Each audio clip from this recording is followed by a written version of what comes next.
The two candidates for president are delivering very different messages this Easter Sunday. Joe Biden is wishing Christians everywhere a happy Easter and saying, quote, "With wars and conflict taking a toll on innocent lives around the world, we renew our commitment to work for peace, security, and dignity for all people." Donald Trump, on the other hand, lashing out with dozens of angry posts in all caps on Truth Social, blasting his political opponents, prosecutors, and judges, saying in part, "Happy Easter to all, including those many people I completely and totally despise because they want to destroy America." This, of course, just the day after sharing an image of his political opponent Joe Biden tied up and bound in the back of a pickup truck. Trump tonight is appearing to test the limits of his gag order in the New York hush money case, where he's going to face trial in 2 weeks. Trump is also ramping up attacks against the judge in that case, Judge Juan Merchan's daughter, posting a link to an article showing her picture just days after attacking her as a, quote, "rabid Trump hater." So, here now to discuss this and more is CNN senior political commentator and former senior advisor for President Obama, David Axelrod.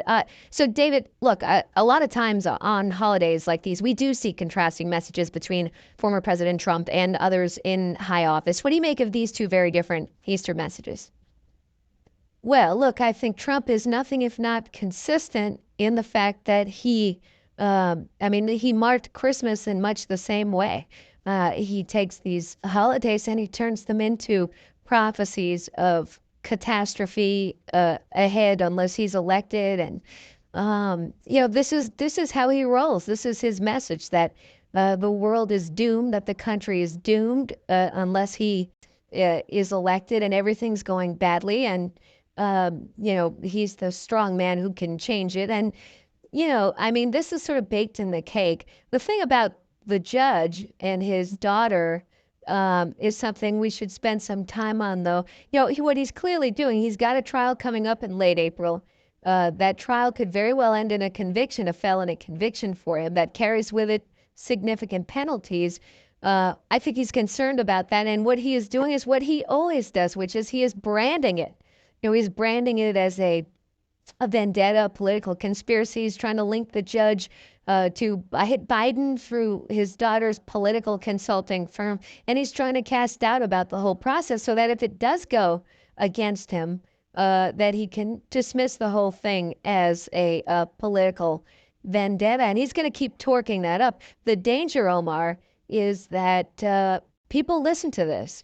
And he put the judge's photograph in his feed, and this is very, very dangerous. I mean, we saw what happened before the midterm elections, the attack on Paul Pelosi, intended for Nancy Pelosi. People take his word seriously. We saw what happened on January 6th. Yeah. Where he incited a mob.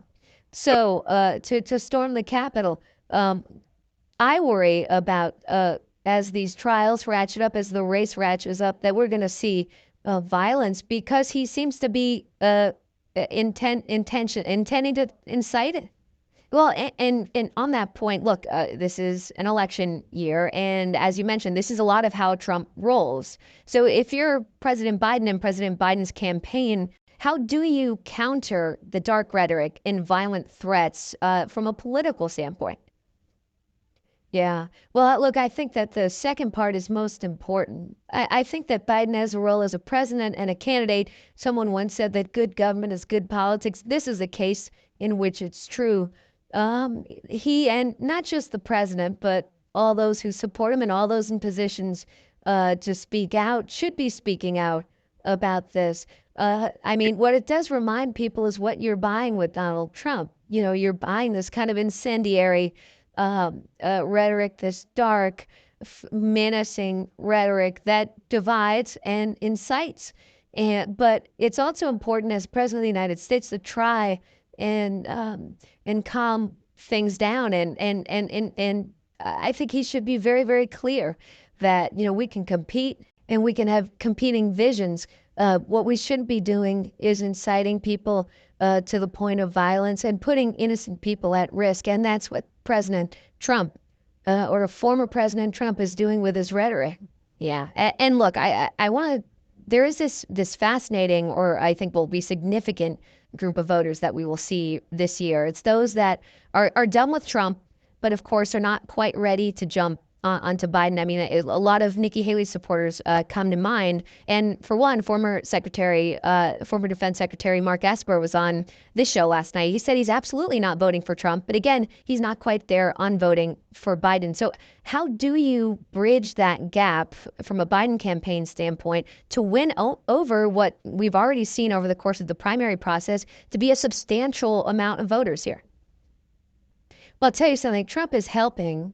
One of the questions is, now that the race is in a general election context and Trump is getting general election coverage, are people going to be reminded of the reasons why they can't vote for him and pushed to the point where, given the choice between Trump, who they can't abide as a person and as a political leader, and Biden, with whom they may have policy differences, where they fall? I think Trump could push him in that direction. I do think Biden, Jonathan Martin wrote a column in the Politico on Friday asking why Biden wasn't contacting more of these Republican leaders who have said they can't be for Biden. And what he can't do is promise them that they're going to agree on every issue, although certainly with Mark Esper, they probably have more in common on national security issues than Esper had with Trump.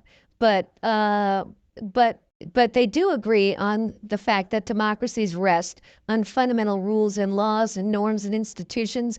And, there's a big difference between Joe Biden and Donald Trump, who very, very recklessly would tear those down. Yeah. Yeah. And look, while there have been criticisms and in regards to Biden, while there have been criticisms and explorations of how much enthusiasm there actually is, there's no mistaking that just this past fundraising haul at the event this past week with former Presidents Obama and Clinton, they raised a record $26 million there. That comes on top, or I should say, adding to what has been a large fundraising haul. So what does that say to you? How significant is that number to you? And what does that say to you about what needs to be done over the course of this election here? Well, look, it's very significant. I don't think money persuades people to vote. I think people made the mistake of treating the event on Thursday as some kind of message event. It wasn't a good message event for Biden. A bunch of wealthy people at Radio City Music Hall. There were some low dollar donors there as well, and a star-studded event. That's not going to win him many votes, but the money that he raised is significant, because what that allows you to do is build organization in these battleground states. He's down the road to doing that. I think perhaps they should have started sooner, but they're doing it now. There was just a piece. I'm in Arizona right now. There was just a piece here this week about how the Republican Party and the organization of the Republican Party is in tatters in the state because of divisions that Trump has helped propagate. But they have virtually no field organization here in one of the key battleground states. I think you'll find the same is true in Michigan and several other states. Trump has money problems. He has money problems because he's not raising money. A lot of the Republican donors have been turned off by his behavior and by the threat of these indictments, and by their sense of what he would be as a second in the second round of his presidency.